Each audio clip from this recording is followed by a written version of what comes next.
चला तर विद्यार्थी मित्रांनो, माझ्या YouTube चॅनलवरती तुम्हा सर्वांचे मनापासून स्वागत करते। तर विद्यार्थी मित्रांनो, आज आपण एकदम झिरो पासून सुरुवात करणार आहोत इंग्लिश शिकायला। तर विद्यार्थी मित्रांनो, या ठिकाणी काही सेंटेन्सेस मी मराठीमध्ये आणि हिंदीमध्ये सुद्धा ट्रान्सलेट करून या ठिकाणी तुम्हाला मी आज सांगणार आहे। तर व्हिडिओ पूर्ण बघायचा आहे, मध्ये स्किप करू नका। तर बघा, पहिलं वाक्य आहे I am very tired today, म्हणजे आज मी खूप थकलो आहे। हिंदी मध्ये ट्रांसलेशन, आज मैं बहुत थक गया हूँ।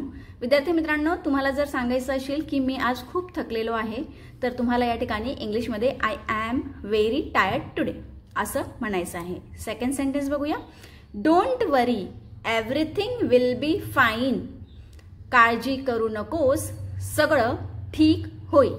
डोंट वरी म्हणजे काळजी करू नकोस, एव्हरीथिंग म्हणजे सगळं आणि फाईन म्हणजे ठीक, विल बी म्हणजे होईल।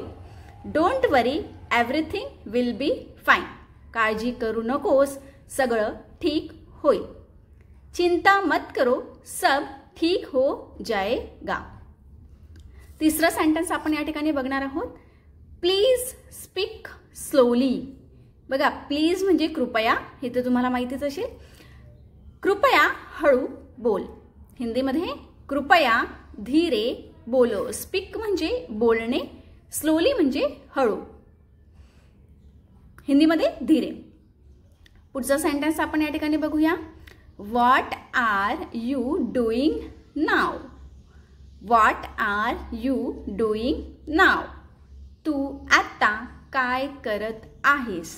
तू आता काय करत आहेस, हिंदी में होगा तुम अभी क्या कर रहे हो।